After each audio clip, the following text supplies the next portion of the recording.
Time now for an in-depth look at the market news on this Monday, and for that I'm joined on the line by Dr. Kim Sei-wan, professor of economics at Ewha Womans University. Dr. Kim, thank you for coming on today. Good afternoon, Devin. So there's a little more uncertainty in the U.S. China trade situation now that President Trump signed the Hong Kong human rights bill, which has infuriated Beijing. There are other factors as we start the week, though, like retail sales from Black Friday. What's the story in the global markets today? The main driving force of Asian stock market of today was China's economic recovery data.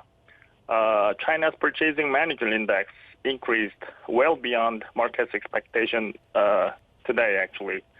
It lifted, therefore, Nikkei by 1.1%, and also that increased Shanghai index and Hang Seng index both by 0.5%. And the possibility of a U.S. China phase one trade deal will be another factor for a strong market of today. And as you said, highly increased Black Friday sales represents the robustness of the U.S. economy. So that's going to be another positive factor for global stock market. Yeah, we'll have to see what happens on Wall Street tomorrow. But here in Korea, the financial markets have been affected by the uncertainty over U.S. China trade. What's happening domestically? Kospi increased by 19 basis points today, and Nasdaq also gained over 24 basis points today.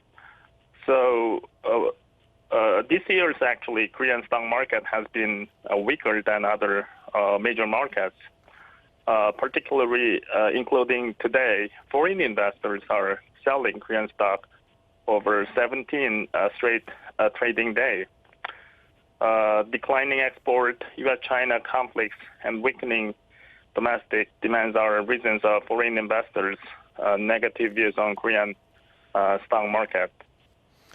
Right. Well, domestically here today, we see that consumer inflation last month rose, according to the official numbers, for the first time in 4 months. What caused prices to rise, and what do you see in those numbers? Increased domestic prices are good news because there was increasing concern on deflation in Korea. The main reason for positive inflation of this month was 0.6% increase in service prices like eating outside and shopping and so on. But other categories, price changes were pretty much the same as before.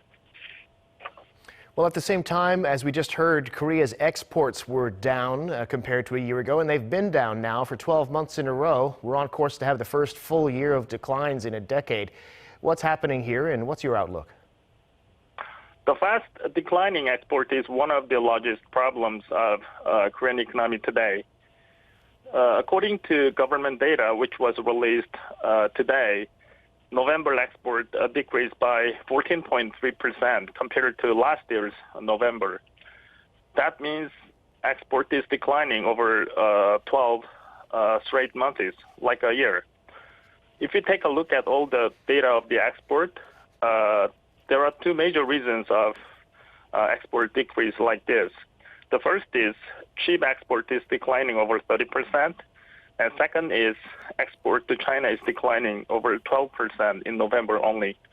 So technically speaking, without recovering the global chip market and export to China, it will be kind of difficult to recover overall export of the Korea to foreign countries. Well, Dr. Kim, you mentioned the positive manufacturing data from China. This week we'll see U.S. manufacturing data from the Institute for Supply Management. That and what else should we be watching this week? Whether there is a sign of Korean export recovery is a big issue of a Korean stock market. In addition, the progress of U.S.-China trade negotiation will be another factor of global stock market. Also, U.S. Institute of Supply Management Manufacturing Index, which is highly correlated with U.S. economic growth, will be a big issue because if that increases, that will provide another positive impact on U.S. Equity market and global equity market together. All right, Dr. Kim, we'll have to leave it there for today. Thanks so much, and we'll check in with you later in the week.